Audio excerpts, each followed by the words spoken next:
आदरणीय मिनिस्ट्री जी पधार चुके हैं। जोरदार पत्रध्वनि बजाकर उनका स्वागत सम्मान करें। आप सभी मातृशक्ति का वीरांगना कन्या संस्कार द्वारा आयोजित 3 दिवसीय वैदिक बाल संस्कार शिविर के समापन में बहुत हार्दिक स्वागत है। हृदय से स्वागत वंदन अभिनंदन। आप सभी माताओं का क्षमा प्रार्थी है, आपको थोड़ा इंतजार करवाया। आप हम कथा की ओर चलेंगे क्योंकि वैसे तो बहुत विलंब हो चुका है। आज की परिचर्चा में हम प्रवेश करते हैं। श्री राधे श्री राधे श्री राधे श्री राधे श्री राधे श्री सीताराम श्री सीताराम श्री राधे। हमारे बीच में आदरणीय महंत श्री गोविंदाचार्य जी चंडीगढ़ से पधारे हैं। आप श्री का भी हृदय से स्वागत वंदन अभिनंदन। जोरदार आदरणीय महाराज जी का चंडीगढ़ में आश्रम है, पंचमुखी हनुमान आश्रम, वहाँ से आप विरासते हैं, वहाँ से बता रहे हैं। कोटि कोटि नमन। श्री राधे श्री राधे श्री राधे।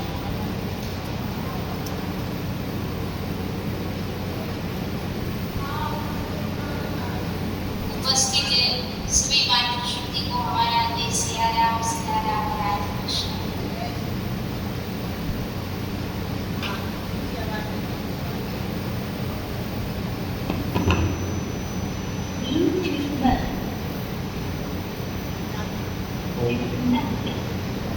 Hello, Dia.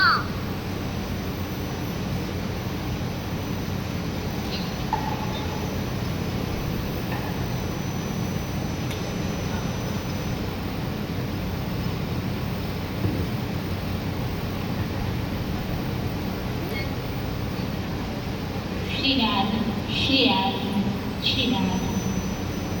आइए हम सभी सुंदर समय की मर्यादा को देखते हुए हरी चर्चा का शुभारंभ करते हैं। सभी दोनों हाथ जोड़ करके कहा जाता, गुरु चरणों में वंदन करने की उपरांत अपने इष्ट के श्री चरणारविंद की स्मृति के उपरांत उनके चरणों में प्रणाम कर अगर किसी कार्य का शुभारंभ किया जाता है तो उसमें परमपिता परमेश्वर की शक्ति भी शामिल होने से वो कार्य शुभ होता ही होता, सफल स्वरूप धारण करता ही करता है। तो आइए हम सभी हाथ जोड़ करके राघव सरकार सियानु के श्री चरणारविंद में बैठ करके उनके सानिध्य को ग्रहण करते हुए सुंदर हरी चर्चा का शुभारंभ से पूर्व अभय आचार्य जनों के श्री सदगुरुदेव के श्री चरणारविंद की कोटि कोटि वंदन प्रणाम करती हूँ।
ततो जय मुनिराय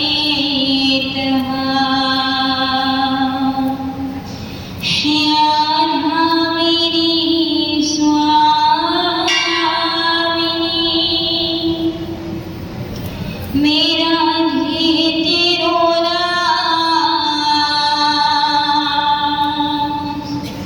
और जन्म जन्म मोहि दीजियो वृंदावन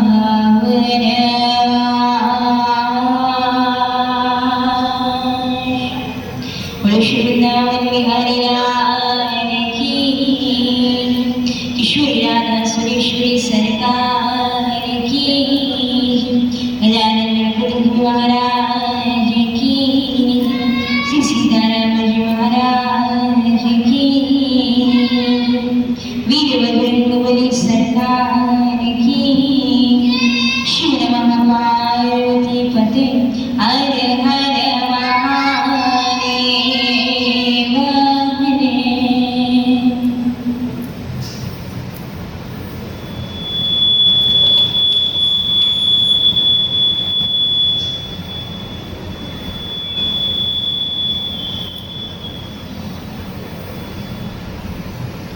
श्री राम आइए पूज्य आचार्य सदगुरुदेव के चरणारविंद में राघव सरकार के श्री चरणारविंद में वीर बजरंग बली सरकार के श्री चरणारविंद में वंदन प्रणाम करते हुए उपस्थित संत महंत श्री के श्री चरणारविंद में वंदन प्रणाम करते हुए उपस्थित सभी हरि भक्त वैष्णव मातृशक्ति श्री चरणारविंद में वंदन प्रणाम करते हुए आइए हम सभी कुछ समय हरि नाम संकीर्तन का श्री लेकर के आज की हरि चर्चा के सत्र का शुभारंभ करते हैं।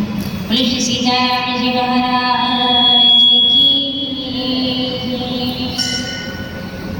तो यहाँ सुंदर भगवान श्री हरि नारायण की अवतार करे जाते हैं। जब सभी देवतागण जाकर के वैकुंठ लोक पर शेष शैया पर घोड़े भये नारायण भगवान के सम्मुख जाकर के स्तुति करते हैं, प्रार्थना करते हैं। जब जब इस धराधाम पर इस पृथ्वी लोक पर असुरों ने हाहाकार मचाया है, जब जब इस धराधाम पर धर्म की ध्वजा जो है धर्म पर कुछ आघात कुछ संकट आया है, तब तब श्री हरि नारायण भगवान अवतार लेकर के आएंगे। कभी हाथ में धनुष बाण लेकर के रघुनाथ के रूप में अयोध्या धाम में प्रकट हुए हैं, और कभी वंशी लेकर के अपने हाथ में ग्वाल वालों को गोपियों के भाव को आनंद प्रदान करने के लिए भाव को शुद्ध करने के लिए नित्य लीला स्थली वृंदावन धाम में कृष्ण अवतार के रूप में जन्म लेकर के आए। ऐसे श्री हरि नारायण भगवान की स्तुति आइए हम सब भी मिलकर करें, जिससे उनकी अनुकंपा हम सबको प्राप्त और हमारे हृदय में भी भाव अवतार हो ठाकुर जी का, आवेश अवतार हो ठाकुर जी का, जिससे हमारे हृदय की भी भक्ति जो है सदा सर्वदा वृद्धि को प्राप्त हो। गाइए सभी मीठी मीठी तालियों की सेवा देते हुए झूमते हुए श्रीमन्नारायण नारायण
भाव बताएं आपको, मन के हृदय का भाव।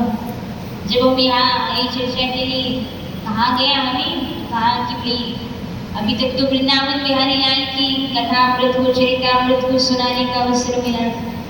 अब कहा कि राम जी के मंदिर में राम जी की सुंदर लीला प्रसंगों को सुनाना है, श्रवणपान करना है, हरी चर्चा करनी है। तो मन जो था असमंजस में था। संग में बिहारी सरकार आए हैं, ठाकुर जी आए हैं, और जिनके सानिध्य में बैठकर हरी चर्चा करनी है वो रघुनाथ रामलला के रूप में। तो हमने मन में विचार किया, ना इस ओर जाएंगे ना उस ओर जाएंगे, बीच में श्री हरि विष्णु जो रामकृष्ण के रूप में ही अवतार लेकर के आए हैं। और कब और किस वंश में लेकर के आए हैं? राम अवतार सूर्यवंश में होता, कृष्ण अवतार चंद्रवंश में होता। इसलिए तो कहा है सूरज नारायण चंदा नारायण, सूरज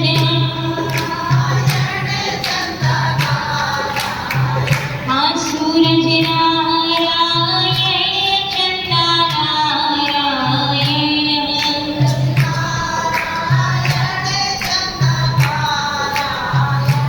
तारे नारायण नारायण नारायण तारे,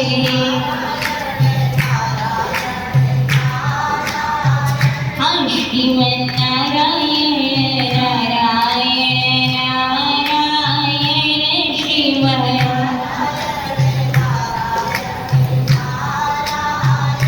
श्रीमन नारायण लक्ष्मी नारायण श्रीमन,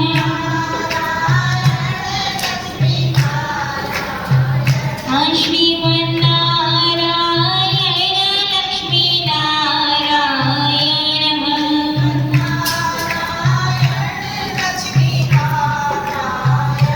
श्रीमन नारायण नारायण नारायण श्रीमन,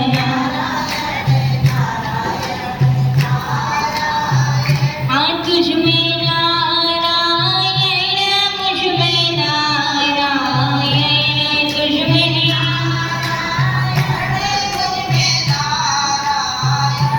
तुझ में नारायण मुझ में नारायण, तुझ में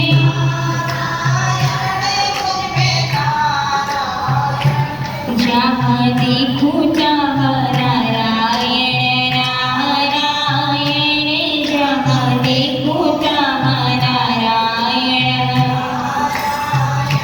श्रीमन नारायण नारायण नारायण श्रीमन,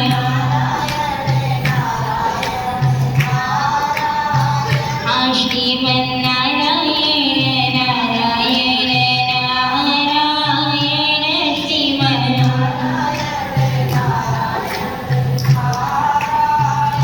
श्रीमन नारायण नारायण नारायण। बोलो श्री लक्ष्मी नारायण भगवान की, श्री सीताराम जी महाराज की, वीर वज्रकवली सरकार की, शिव नमः पार्वती पते हर हर महादेव। जय श्री राम, जय श्री राम। जयकारा कैसे लगाना है? जैसे हनुमान जी लगाते हैं ना राम जी के नाम का जयकारा। जब सोयजन के समुद्र को लांघने का विषय आया था, तब हनुमान जी तो एक शिलाखंड पर जाकर के मौन होकर के, मौन साध करके बैठ जाते हैं। तो जब सब लोग कुछ ना कुछ अपना मत दे रहे हैं, कुछ ना कुछ अपना विचार बता रहे हैं, अपनी रणनीति बता रहे हैं कि भाई ऐसे नहीं, ऐसे सुयोजन का समुद्र लगा जा सकता है, ऐसे नहीं, इस प्रकार इस योजना के द्वारा सियाजू की, जानकी मैया की खोज खबर लाई जा सकती है। तब सब लोग आपस में वार्तालाप कर रहे हैं, चिंतन कर रहे हैं। लेकिन हनुमान जी एक शिलाखंड पर समुद्र के निकट बैठ करके मौन होकर के बैठे। तब जामवंत जी उनके निकट जाते हैं और जाकर के पूछते हैं, हे हनुमंत, हे पवन पुत्र, भला सब बोल रहे, तुम क्यों मौन कर साध करके बैठे हो? काश चुप साध ही रही हो हनुमान, क्यों मौन साध करके बैठे हो। तब यहाँ हनुमान जी को जामवंत जी उनकी विस्मृत हुई बल का जो है स्मरण दिलाते हैं, और हनुमान जी सोयोजन के समुद्र को एक राम नाम के उद्घोष को लगाकर, जयकार लगाकर के प्रसन्नता के साथ में लांग जाते हैं। तो सोयोजन का समुद्र लागने का बल कहते आया हनुमान जी में इसी राम नाम के जयकार से आया। तो हमें भी इस भवसागर को अगर पार करना है ना, तो हमें भी बल कहाँ से आएगा, माया की चपेट से, माया के घेरे से बच करके ठाकुर जी के चरणों में, मायापति के चरणों में, चार भुजानाथ के चरणारविंद में इस मन को, इस चित्तवृत्ति को एकाग्रचित कर पाए। ये सामर्थ्य, ये बल का होना बड़ा कठिन होता है महाराज। तो ये बल कहाँ से मिलेगा, इन्हीं राम जी के नाम के जयकारे से मिलेगा। इसलिए कह रहे कि जयकारा कैसे लगाना चाहिए, इसे हनुमान जी लगाते हैं राम जी के नाम को। जय जय श्या राम, जय जय श्या राम, जय जय श्या राम। बोलो श्री सीताराम जी महाराज की। आइए हम सभी हरि चर्चा का शुभारंभ करते हैं। यहाँ एक समय की बात है, एक बार वैकुंठ लोक में शेष शैया पर पड़े हुए श्री हरि नारायण भगवान, लक्ष्मीपति नारायण भगवान के सन्निकट वैकुंठ लोक में देवर्षि नारद का आगमन होता है। जैसे ही देवर्षि नारद वैकुंठ लोक में पधारते हैं, शेष शैया पर पड़े हुए लक्ष्मीपति नारायण भगवान दोनों हाथ जोड़ करके प्रणाम प्रेक्षित करते हैं देवर्षि नारद के श्री चरणारविंद में। और यहाँ वैकुंठ लोक में आने का, शुभ आगमन का कारण पूछते और कहते हैं, ये देवर्षि नारद, भला आज वैकुंठ लोक में आपका आगमन किस कारण से हुआ। अच्छा, आवाज सबको समझ में आ रही है, स्पष्ट समझ में आ रहा है। तो जब श्री हरि नारायण भगवान ने देवर्षि नारद से प्रश्न पूछा कि हे देवर्षि नारद, भला आपका यहाँ आगमन किस कारण से हुआ है, तब देवर्षि नारद मुस्कुराकर कहते हैं, हे श्रीपति नारायण भगवान, मैं आपसे एक बात जानने को आया हूँ, एक रहस्य जानने को आया हूँ। हाँ देवर्षि नारद, क्या जानने आए हो, पूछो। तब देवर्षि नारद कहते हैं, हे श्री हरि भगवान, मैं ये जानना चाहता हूँ कि अगर कोई मनुष्य आपका दर्शन सहजता से प्राप्त करना चाहता हो, अगर पृथ्वी लोक पर, भूलोक पर वास करने वाला कोई प्राणी आपसे सरलता से, सहजता से आपका दर्शन प्राप्त करना चाहता हो, आपका सहजता से सानिध्य प्राप्त करना चाहता हो, तो हे श्री हरि नारायण भगवान, अगर आप मुझे सत्पात्र समझते हैं, अगर मुझे योग्य मानते हैं, तो कृपा करके मेरे सामने उस रहस्य का उद्घाटन कीजिए और इस स्थान के विषय में मुझे बताइए, जिस स्थान पर जाकर के हरि भक्त वैष्णव को आपका दर्शन सरलता से, सुगमता से प्राप्त हो सके, हर काल, हर परिस्थिति, हर समय में। तो वो कौन सा स्थान है जहाँ पर आप हर काल, हर परिस्थिति में होते ही होते हैं। तब देवर्षि नारद जी के पूछने पर वैकुंठ लोक पर शेष शैया पर पड़े हुए श्री हरि नारायण भगवान मुस्कुराते हैं और मुस्कुराकर प्रति उत्तर देते हुए कहते हैं, हे देवर्षि नारद, आप जानना चाहते हैं ना कि मेरा दर्शन सरलता से, सहजता से कहाँ पर होता है। तो मेरा दर्शन सरलता से, सहजता से होता है, कहाँ होता है। तब देवर्षि नारद जो है, देवर्षि नारद के पूछने पर श्री हरि नारायण भगवान कहते हैं कि मेरा दर्शन सरलता से, सहजता से जिस स्थान पर प्राणी मात्र को जाने से हर काल, हर परिस्थिति में प्राप्त होता है, वह स्थान और कोई नहीं, भगवान के भजन का, सत्संग का स्थान है। और यहाँ सुंदर वर्णन करते हुए श्री हरि नारायण भगवान कहते हैं,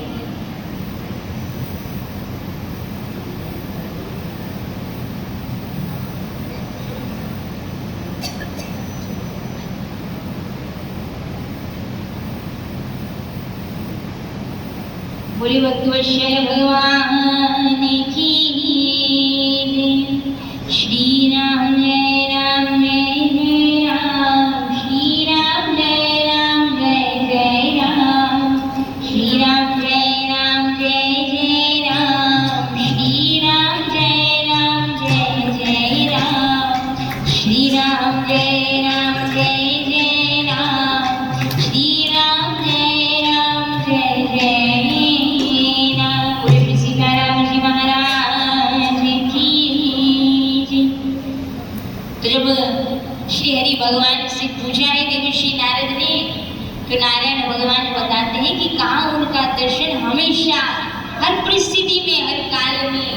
सहजता से सरलता से होता है। और श्री हरि नारायण भगवान कहते हैं, क्या कहते हैं, बहुत ध्यान से सुनिए कि नाहं वसामि वैकुंठे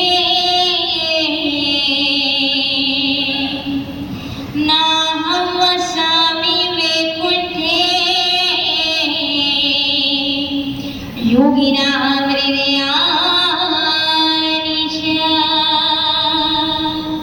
मद्भक्ता यत्र गायन्ति तत्र तिष्ठामि नारद। हे देवर्षि नारद, कभी कभार वैकुंठ लोक में भी मेरा दर्शन प्राप्त नहीं किया जा सकता, क्योंकि कभी कभी भक्तों की पुकारे जाने पर वैकुंठ लोक से भी मैं अंतर ध्यान हो जाता हूँ। नाहं वसामि वैकुंठे योगिनां हृदयानि च। कभी कभी गिरी कंदराओं में वर्षों पर्यंत साधना में तपस्या में रत रहने वाले उपासक योगी संतों का हृदय भी मैं लाग जाता हूँ देवर्षि नारद। हाँ, लेकिन एक स्थान ऐसा है जहाँ मैं होता ही होता हूँ। कहा देवर्षि नारद के पूछने पर नारायण भगवान ने मद्भक्ता यत्र गायन्ति तत्र तिष्ठामि नारद। जहाँ मेरे भक्त एक साथ मिलकर के सामूहिक रूप से मेरे नाम का संकीर्तन करते हैं, मेरे नाम का गुणानुवाद गाते हैं, तत्र तिष्ठामि नारद। मैं वहाँ होता ही होता हूँ। किस रूप में होता हूँ? भक्तों के हृदय में श्रद्धा के रूप में उपस्थित होता हूँ। उस काल, उस परिस्थिति में जब भक्त विपरीत परिस्थिति में मेरे नाम का संकीर्तन करता है, वहाँ भक्त के हृदय में विश्वास के रूप में मैं वहाँ उपस्थित होता हूँ। तो इसलिए मैं वहाँ उपस्थित होता ही होता हूँ। इसलिए तो कहते हैं कि जब कभी भी हमारे क्षेत्र में, नगर में संतों का आगमन हो, सत्संग हो रहा है, ये खबर आपको जान पड़े, तो जब सूचना मिले, समाचार मिले कि संत का आगमन हुआ है, हरि कथा सुनने का अवसर प्राप्त होगा, इन कानों को धन्य करने का अवसर प्राप्त होगा, तो बिना कुछ सोचे समय निकाल कर हरि चर्चा में भगवान की हरि कथा को श्रवण करने, सत्संग का, संतों का सानिध्य, सत्संग श्रवण पाठ करने जाना अवश्य ही चाहिए। अब जब सत्संग सुनने आप जाते हो ना, तो क्या होता है कि जब आप सत्संग सुनने के लिए एक एक कदम आगे बढ़ाते हो, तो सत्संग सुनने कैसे जाना चाहिए कि संत मिलन को जाइए, संत मिलन को जाइए, तज मोह माया अभिमान, और जो जो पग आगे धरे कोटि आज्ञा समान। एक एक बढ़ाया हुआ कदम भगवान की ओर, सत्संग की ओर, अश्वमेध कोटि सहस्त्र यज्ञों के समान पुण्य प्रदान करने वाला होता है। इसलिए तो जब अधिक मास का, पुरुषोत्तम मास का समय आता था, तो विशेष रूप में ग्रामीण अंचलों की माताएं संतों के आगमन पर मंगल गीत गाती, मनोहार करती थी, और क्या कहती थी, ओम हरि आया रे आया रे आया, संत पावना आया, ओम हरि आया रे आया रे आया, हरि भगत पावना आया। और जब मीराबाई को समाचार मिलता है कि मेवाड़ से भी वृंदावन से पधारे संतों का आगमन हुआ है, तो ऊंची अटारी पर खड़े होकर के मीरा जी दूर से ही दंडवत प्रणाम करती है। क्यों? क्योंकि सत्संग में सुना है। जब नन्ही सी मीराबाई अपने बाबू साहब के साथ में सत्संग सुनने जाती थी ना, तो सत्संग में सुना था। अगर दूर खड़े होकर भी भाव रूप से संतों के चरणों में प्रणाम करने को मिल जाए ना, तो उससे भी सिर पर पड़ी पाप की कटरी मात्र दोनों हाथ जोड़ करके सिर झुकाने से पाप की वो कटरी जल करके नीचे गिर जाती है। तो मीरा जी अटारी पर खड़ी होती है और क्या कहती है? मीरा जी अटारी पर खड़े होकर के कहती है, संत पावना हरि भगत पावना, ऊंची चढ़ चढ़ मारू हेलो मैं कर लूं सब जाग भेलो ऊंची चढ़ चढ़ मारू हेलो मैं कर लूं सब जाग भेलो कोई आवो रे आवो अपनो जीवन सफल बनाओ। आइए सभी हम भी मिलकर के, वैसे तो पुरुषोत्तम मास पूर्ण हो चुका है लेकिन फिर भी इसी तरह नित्य निरंतर हमारे रघुनाथ मंदिर में संतों का आगमन होता रहे, इस भाव से आइए हम सब भी प्रेम से रघुनाथ जी से प्रार्थना करते हैं। ओम हरे आया रे आया रे आया संत पावना आया हरे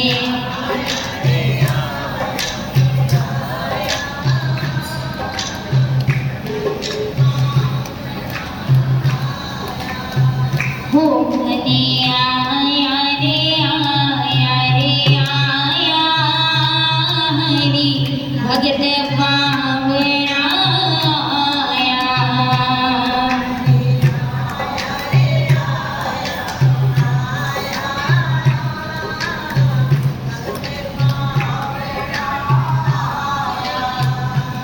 हरि संत पावना आया हरि भगत पावना आया हरि आया रे आया संत पावना आया हमारे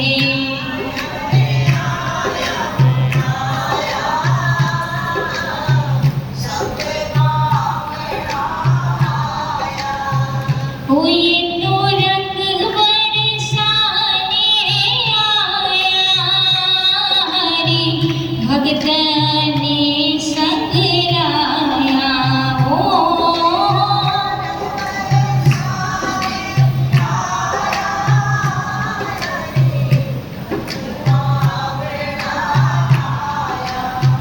हो सोता ने आन जगाया हरि कंचन कर रही काया सोता ने आन जगाया हरि कंचन कर रही काया हरि आया रे आया रे आया हरि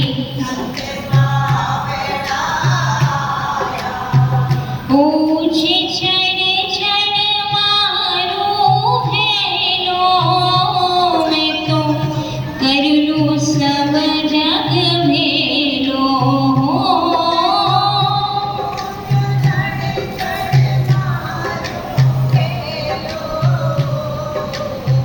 कर लूं सब जग भेलो कोई आवो रे आवो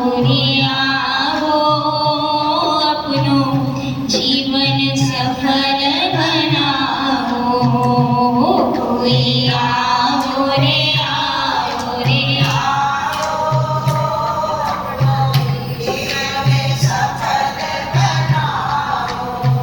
हो हरे आया रे आया रे आया हरि भगत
मारा सतगुरु पे बलिहारी जाऊं तन मन वापे वारी मारा सतगुरु पे बलिहारी जाऊं तन मन वापे वारी हरे आया रे आया रे आया हरि भगत पावना आया हरे आया रे आया रे आया हरि भगत पावना आया हमारे संत पावना आया हमारे संत पावना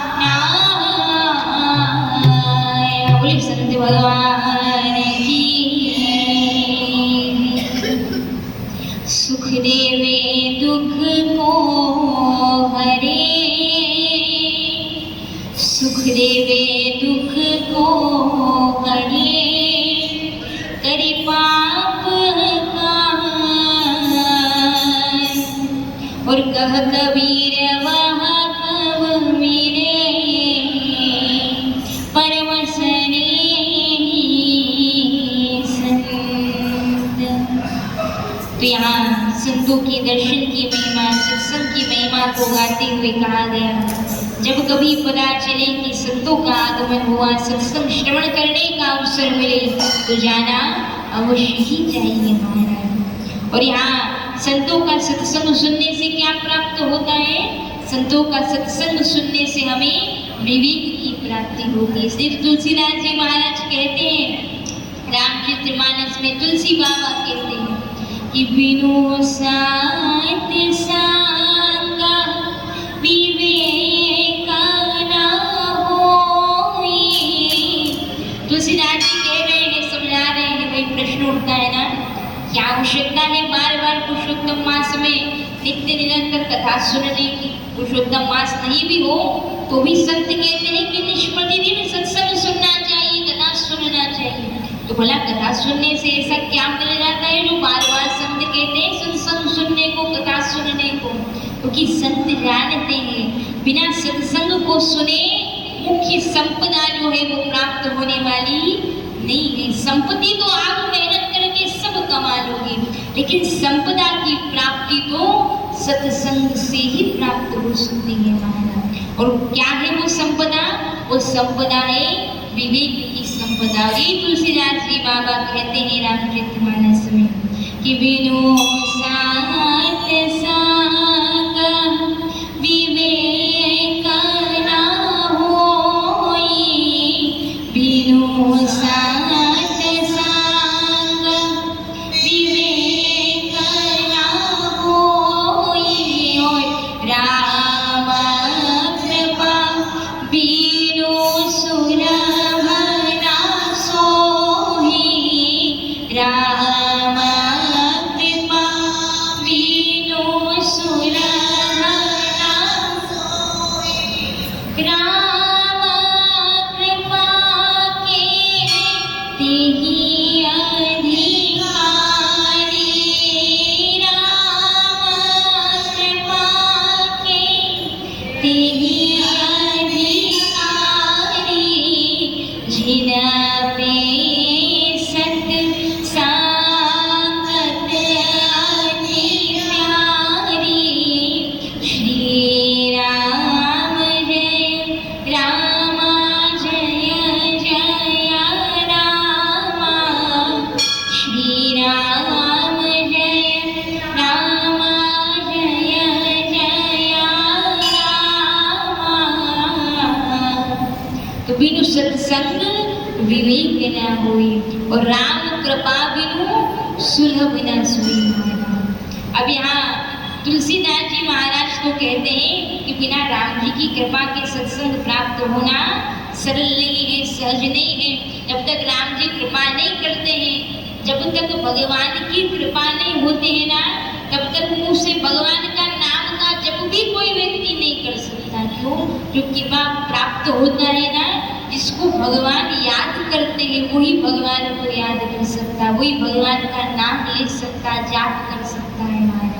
और जब भजन में बढ़ोतरी होने लगे, जब की संख्या बढ़ने लगे, तब समझ जाइएगा कि ठाकुर जी ने आपकी स्मृति की है, ठाकुर जी ने आपको याद किया है, रघुनाथ ने आपकी सेवा को स्वीकार किया है।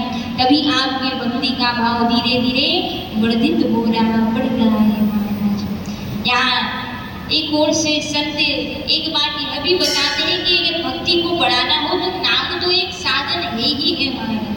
नाम जप करने से तो भक्ति बढ़ती ही बढ़ती है, लेकिन एक और सरल उपाय है जिससे भक्ति बढ़ती है।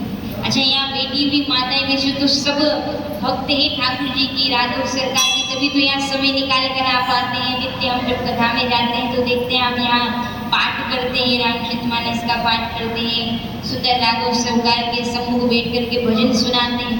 तो आपके जीवन में तो भक्ति है ही है।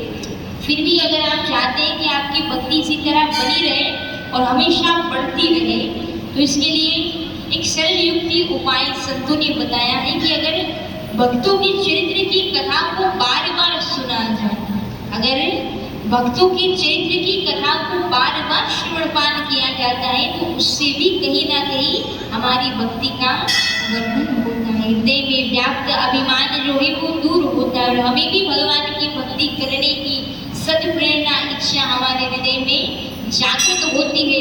किससे जागृत होती है? मात्र भगवान के परम प्रिय भक्तों का चरित्र श्रवण पान करने से प्राप्त होती है।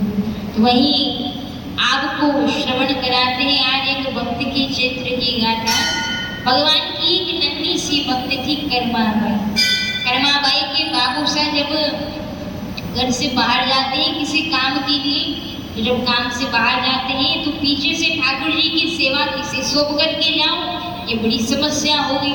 तो वो बाबू साहब जो है, पिताजी जो है, नन्ही सी कर्माबाई को सेवा सौंप करके जाते हैं। उनके जाते वक्त कह करके जाते, अरे कर्मा, ठाकुर जी की सेवा में दो बातों का मुख्य रूप से ध्यान रखना।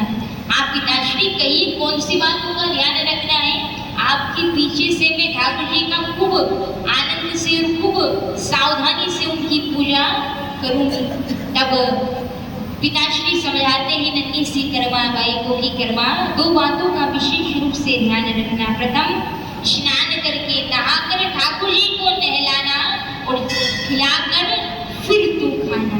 स्नान करके फिर ठाकुर जी को नहलाना और जब तक ठाकुर जी भोग नहीं लगा लेते तब तक तू भोजन ग्रहण मत करना। कर्मा, नन्ही सी कर्माबाई इस बात को गांठ बांध लेती है और आज सवेरे पिताश्री की अनुपस्थिति में घर में स्नान करती। स्नान करने के बाद नन्हे नन्हे हाथों से सुंदर खिचड़ी का प्रसादी बनाने की उपरांत ठाकुर जी को भोग लगाती है और भोग लगा करके प्रेम से मनोहार करती है। और क्या कहती है कि थाली भर के लाई में खींचड़ो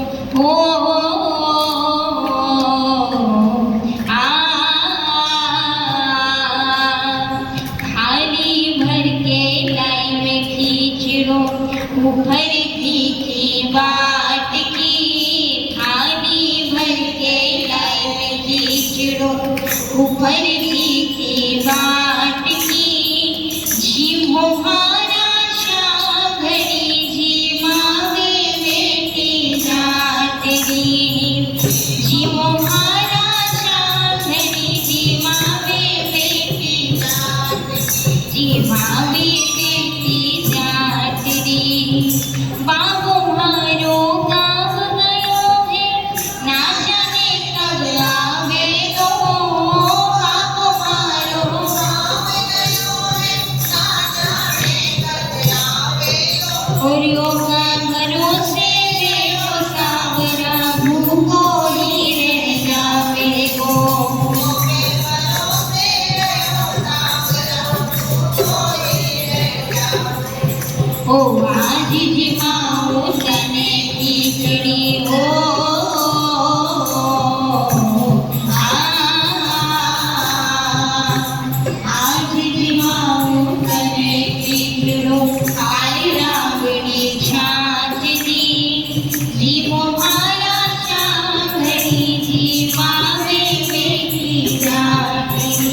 जिमावे बेटी जाटरी।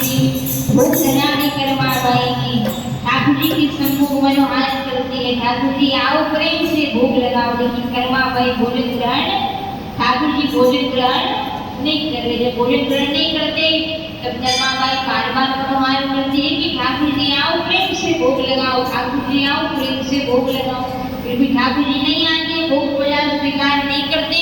तो करमा बाई को याद आते सत्संग में सुने वो वचन, जब पिताश्री के साथ सत्संग में जाकर के सुना करके ठाकुर जी जो है पर्दे में भोजन करते हैं। ठाकुर जी को पर्दा लगा करके भोग जो है आरोगा जाता है।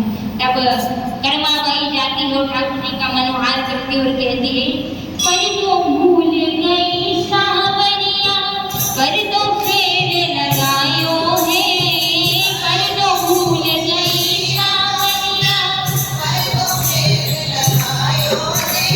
हाँ झरियारी ओढ़ बैठने श्याम की चिड़ो खायो है।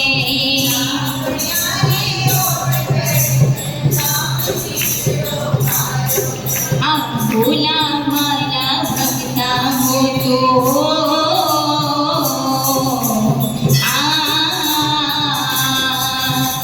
भोला भाला भक्ता हो तो औरत बोले काटरी, जी मोहारा शाखड़ी जी मावे बेटी जाटरी, जी मोहारा शाखड़ी जी मावे बेटी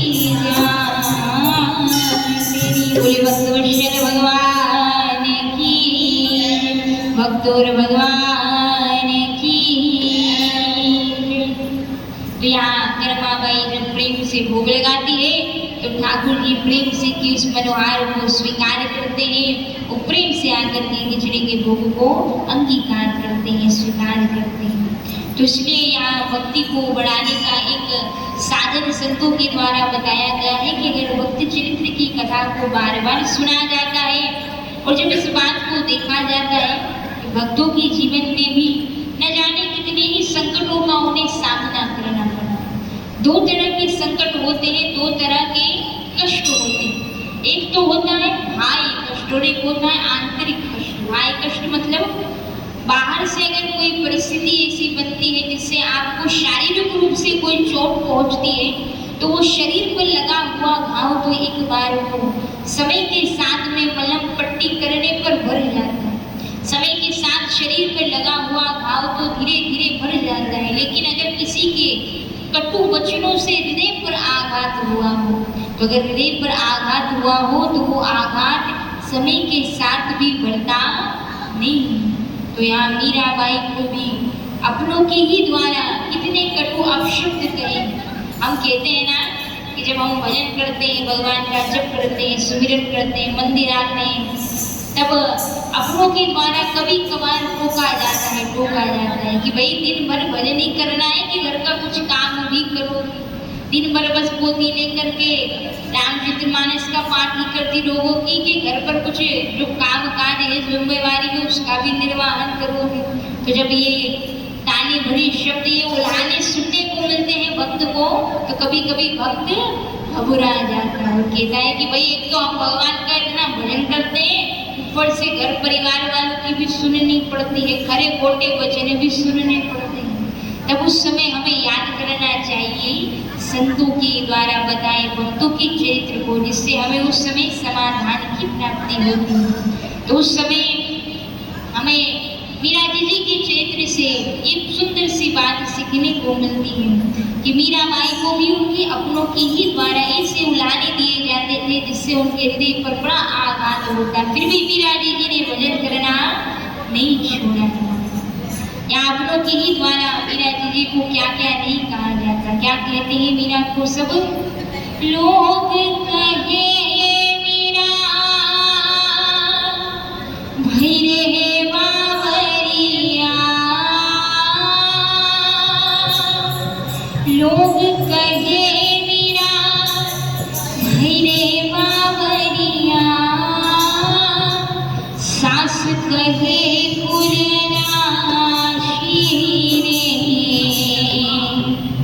विश्व भर प्यारा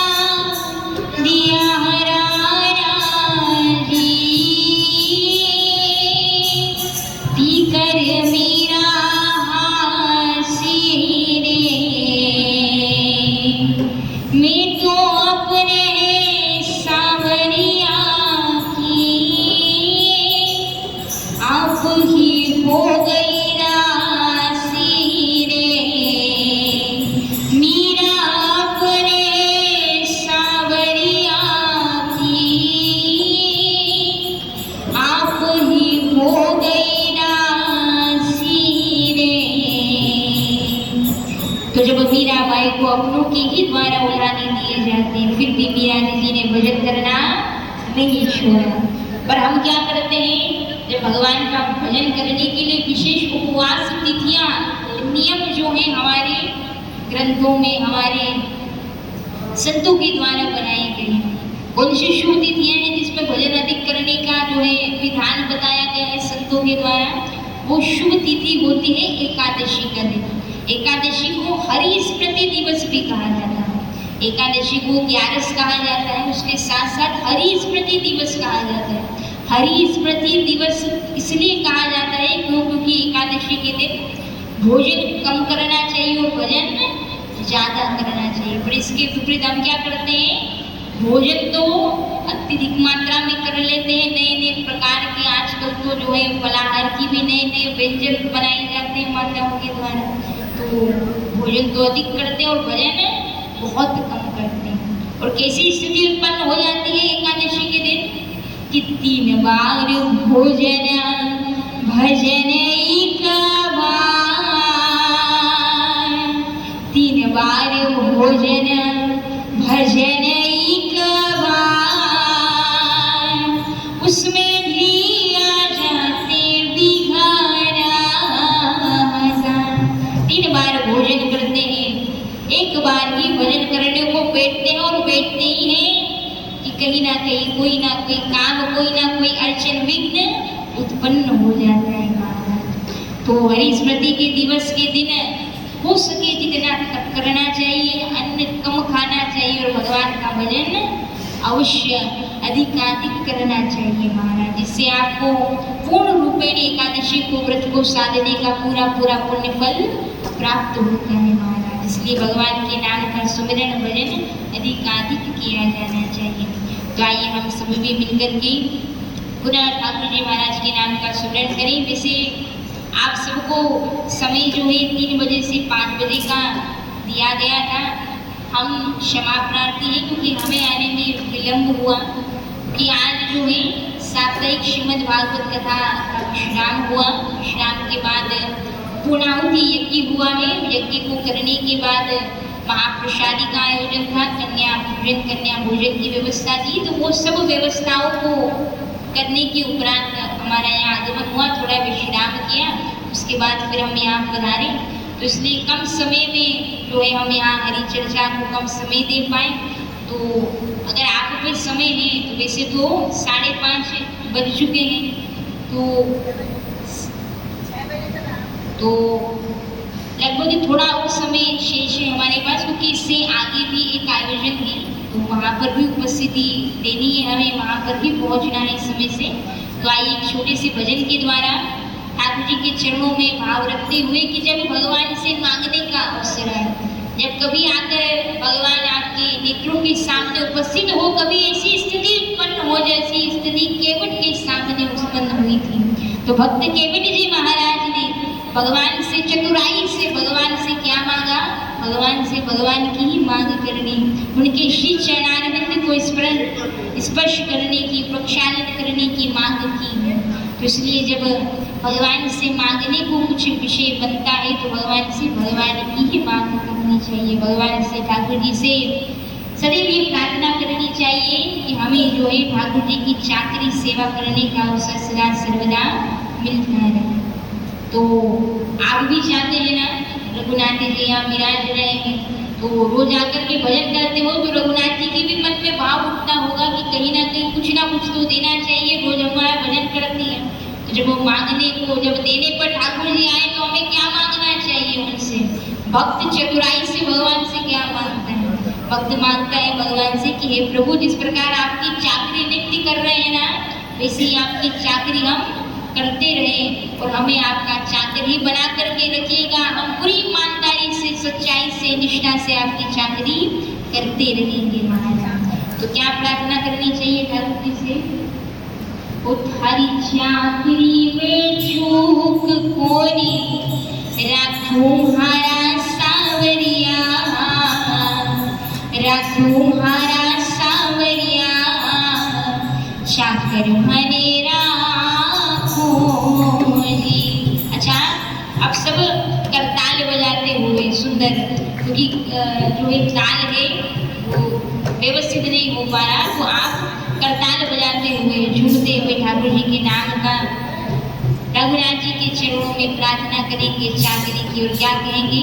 ओ थारी चाकरी में चूक कोरी राखुमारा सावरिया, राखुमारा सावरिया, चाकर मने राखोरी थारी।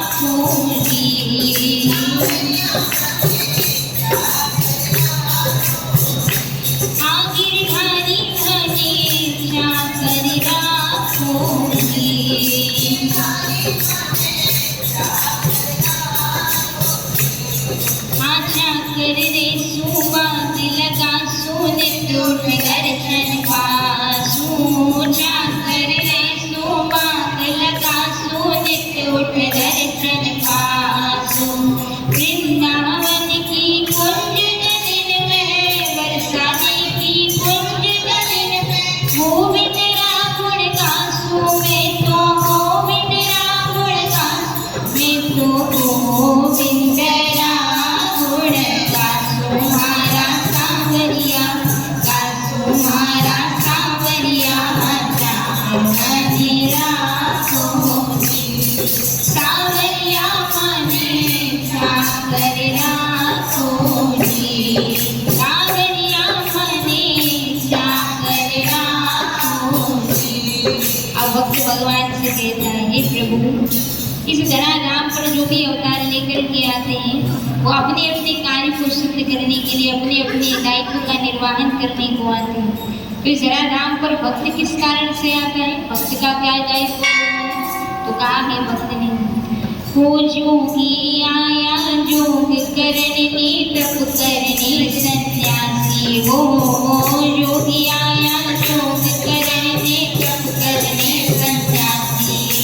हरि भजन को साधु आए, हरि भजन को साधु आए, जल जमुना के वासी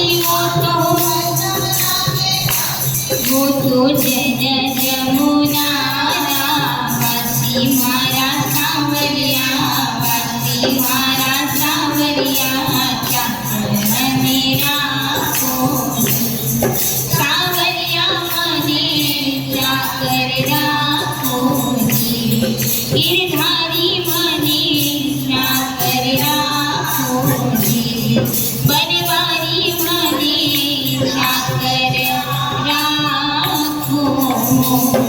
बोले भक्त विष्णु भगवान की जय, श्री सीताराम जी महाराज की जय।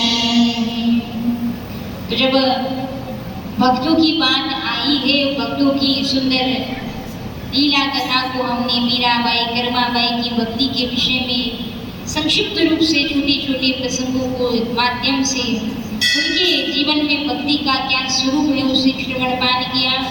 तो भक्त शिरोमणि हनुमान जी महाराज कहाँ पीछे रहने वाले हनुमान? तो हनुमान जी महाराज जी ने भक्त शिरोमणि की उपाधि दी जाती है, जो रघुनाथ की सेवा में, जानकी मैया राम जी की सेवा में सदा सर्वदा अग्रणीय रहते हैं। ऐसे हनुमान जी महाराज को प्रसन्न करना भी बड़ा आसान है, बड़ा सरल है। अच्छा, आपको एक कथा प्रसंग सुनाते हैं, बहुत ध्यान से सुनिएगा। विशेष रूप से सार रूप से इस कथा का सार यह है कि जो भगवान का नाम जप करता है, जो मेरा मेरा करना छोड़ करके राम राम बोलने लगता है, तो व्यक्ति कहाँ से कहाँ पहुँच जाता है। विशेष रूप से मंगलवार के दिन और शनिवार के दिन जो है, जो वीर बजरंगबली सरकार के उपासक होते हैं, व्यापक होते हैं, तो वे ब्रह्मचारियों के द्वारा वीर बजरंगबली सरकार के उपासकों के द्वारा बजरंगबली सरकार की एक विशेष आराधना उपासना की जाती है मंगलवार शनिवार को, कि उनके द्वारा पीपल के पत्तों पर राम नाम अंकित करके माला गुंथ करके हनुमान जी को बधाई जाती है। आज बुधवार है, कल मंगलवार व्यतीत हुआ यहाँ, तो मंगलवार के दिन जो है राम नाम की माला गुंथ करके को बधाई जाती है। तो एक बार एक पंडित जी मंदिर में बैठ करके, पुजारी जी बैठ करके हनुमान जी के लिए पीपल के पत्तों पर राम नाम लिख करके सुंदर माला जो है गुथ करके तैयार कर रहे थे। तो जब माला जी तैयार की जा रही थी, इतने में ही मंदिर में तेज हवा का झोंका आता है। जैसे ही तेज हवा का झोंका आया तो वहाँ जो राम नाम लिखे हुए पीपल के पत्ते रखे हुए थे, तेज हवा के झोंके से एक पत्ता उड़ करके मंदिर प्रांगण से बाहर की ओर गिर जाता है। जब मंदिर प्रांगण से बाहर जाकर के वो पत्ता गिर जाता है तो एक बकरी जो वहाँ चरवाहे के साथ में घास चरने को आई थी, जब वो वन में आई थी चरने को, तो वो घास के साथ में वो पत्ते का भी भक्षण कर लेती है। तो जब वो बकरी राम नाम लिखे हुए उस पत्ते का भक्षण करती है, सेवन करती है, तो होता क्या है कि वो बकरी में करना छोड़ करके राम राम बोलना शुरू कर देती है। क्या बोलना शुरू कर देती है? क्या बोलना शुरू कर देती है? क्या बोलने लगती है? अच्छा, आवाज हमारी आ रही है, सबको समझ में आ रही है ना? फिर हम पूछे तो बताइए तो सही, कुछ हम बोले कुछ आप बोलो तभी तो आनंद आएगा, वरना केवल हम बोलेंगे तो गला बैठ जाएगा हमारा। तो फिर इसलिए एक अकेला थक जाएगा मिलकर बोझ उठाना, साथी हाथ बढ़ाना। तो ये भजन नहीं गाना है, आपको हाथ बटाना है हमारा। तो मैं करना छोड़ करके क्या बोलती है वो? राम राम बोलने लगती है। तो जब वो बकरी राम राम बोलने लगती है तो उसके साथ में जो अन्य बकरियां हैं उसके मंडल की, तो उसके साथ जो अन्य बकरियां झुंड में चलने को आती थी, तो जब वो देखती है कि ये बकरी हमारी तरह में नहीं करती है तो राम राम बोलती है, बकरियों को ये बात बड़ी विचित्र लगती है, जिस कारण कोई भी बकरी उसके निकट नहीं जाती, पास नहीं जाती। तब इस बात को 1 दिन, 2 दिन, 3 दिन, 4, 5 दिन हुआ। जब इस बात का अवलोकन नित्य प्रतिदिन बकरी चराने वाले चरवाहे ने किया, तब वो चरवाहा मन में विचार करता है कि अवश्य संभवतः इस बकरी को कोई रोग हुआ है, कोई असाध्य रोग हुआ है, कोई बीमारी है, जिस कारण अन्य बकरियां इस एक बकरी के निकट नहीं जाती। जब ये घास चरने को जाती तो अन्य बकरियां वहां से दूर चली जाती। तो अगर इस बकरी को कोई बीमारी है, कोई रोग है जिसके चलते अन्य बकरियां इसके पास नहीं जाती है, तो ये तो अच्छा होगा कि अन्य संप्रदाय में ये बीमारी फैले, ये रोग फैले, इससे अच्छा है मैं इसका विक्रय करके आ जाऊँ। तो सेठ जी जाते हैं उस बकरी को जो है बाजार में जा करके उचित मूल्य पर विक्रय कर देते हैं। विक्रय करने के बाद जब बाजार में सेठ जी आते हैं, सेठ जी उस सुंदर बकरी को देख करके, मूल्य दे करके उसे अपने घर लेकर के जाते हैं। घर लेकर के गए, आंगन में खूंटे से बांधा। तब सेठानी जी जब दूध लेने को आती है संध्या के समय में, तब क्या देखती है कि ये बकरी बड़ी विचित्र है, ये में नहीं करती है। क्या बोलती है? क्या बोलती है? राम राम बोलती है। सेठानी जाकर के दौड़ कर ये बात सेठ जी को बताती है, तो सेठ जी कहते हैं कि भाई सेठानी, हमें क्या मतलब है वो बकरी राम राम बोले जाए, शाम शाम बोले, हमें तो दूध से मतलब है और दूध बड़ा ही मीठा देती है वो। तो सेठानी जी आप तो केवल दूध से ही मतलब रखिए। सेठानी जो दूध निकालती है, बात तो बिल्कुल ठीक है, क्योंकि बकरी भी दूध जो है वो तो बड़ा मीठा देती है।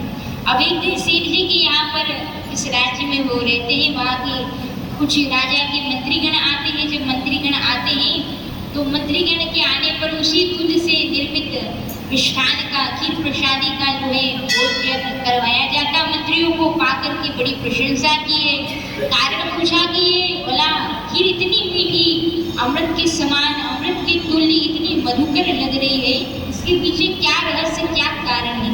तब सेठ जी कहते हैं कि ये दूध जिस बकरी से निकाला गया, ये विशिष्टता, ये विशेषता उस बकरी की है। क्यों? क्योंकि वो में नहीं करती, वो क्या बोलती है? क्या बोलती है? राम राम बोलती है।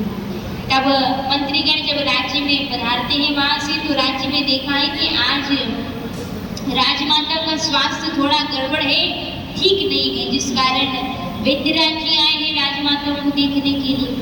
वैद्य जी आते हैं, राजमाता को देखते हैं, देखने के बाद में राजा को जाकर के समाचार दिया और कहा है कि हे राजा जी, अब स्थिति ऐसी हो गई है कि अगर आप चाहते हैं कि राजमाता का कल्याण हो तो अब एक ही उपचार है राजमाता का कि अगर आप राजमाता के निकट बैठ करके बार बार भगवान का नाम जप करें, जितना हो सके भगवान के नाम का सुमिरन करेंगे तो इससे हो सकता है कि जब उन्हें अंतिम समय में इस देह को त्यागने का समय आएगा तो उन्हें कष्ट थोड़ा कम होगा। तो इनकी बीमारी का तो एक ही उपचार है कि इनके निकट बैठ करके अधिकाधिक भगवान के नाम का सुमिरन किया जाए। तब राजा बड़ी समस्या में पड़ जाते हैं। वो कहते हैं मंत्री गणों की सभा बुलाई है, बुला करके विचार विमर्श किया कि भाई हम पे तो राज का काम काज करने के बाद, जिम्मेवारियों का निर्वहन करने के बाद इतना समय शेष नहीं बचता कि समय निकाल करके हम राजमाता के पास जाकर के बैठे और भगवान का नाम जप करें, राधा कृष्ण हरि नाम का जप करें। तो इस समस्या का भला क्या समाधान निकाला जाए। तब वही मंत्रीगण आगे आते हैं, आगे आकर पूरी बात बताते हैं कि अगर हम सेठ जी के घर की वो बकरी लेकर के आए जो मैं में नहीं बोलती है, राम राम बोलती है। क्या बोलती है? राम राम बोलती है। तब राजा को बात समझ में आती है। बकरी को राजमहल में लाया जाता, राजमाता के कक्ष में मखमल के गद्दे पर बिठाया जाता, स्वर्ण के पात्र में उसे दाना पानी दिया जाता और काम क्या करना है? केवल राम राम बोलना है। क्या बोलना है? राम राम बोलना है। अब जरा विचार कीजिए, ये कथा आपको हरी चर्चा बकरी की कथा सुनाने के लिए थोड़ी ना ये रखी गई है। ये कथा क्यों सुनाई गई है आपको? क्यों? क्योंकि सिद्धांत की बात बिना दृष्टांत के समझ में आती नहीं है महाराज। पूरे ज्ञान को पचा पाना बड़ा कठिन होता है। इसीलिए मैया भी जब कड़वी दवाई पिलाती है तो नेक थोड़ा ना थोड़ा जो है प्रलोभन दे करके पिलाती है ना। इसलिए संत भी यहाँ कहते हैं कि सिद्धांत की बात को बिना दृष्टांत के पचा पाना सरल सहज नहीं होता। तो ये पूरा दृष्टांत आपको कौन सा सिद्धांत समझाने के लिए सुनाई गई बकरी की कथा, तो बहुत ध्यान से सुनिएगा। इस पूरी कथा का सार यह है, जरा कल्पना कीजिए, विचार कीजिए। वो साधारण सी बकरी जो वन में चल रही थी, वो साधारण सी बकरी ने जब में करना छोड़ करके राम राम बोलना शुरू कर दिया तो वन से वो कहाँ पहुंच गई? सेठ जी के घर पहुंच जाती। सेठ जी के घर अर्थात अच्छी परिस्थितियों में भी, समकालीन परिस्थितियों में, अच्छे समय में भी जब उसने राम राम बोलना बंद नहीं किया, राम राम बोलती रही, तो जो सुख में भी सुमिरन करता तो फिर दुख काहे को। तो जो सुख में भी जब वो राम नाम जाप करती ही रही, तब हमारे मध्य यहाँ हरी चर्चा में गणमान्य अतिथिगण पधारे, विशिष्ट अतिथि पधारे। आप श्री का खूब खूब अभिनंदन, आभार। शायद हम परिचित नहीं, मंदिर परिसर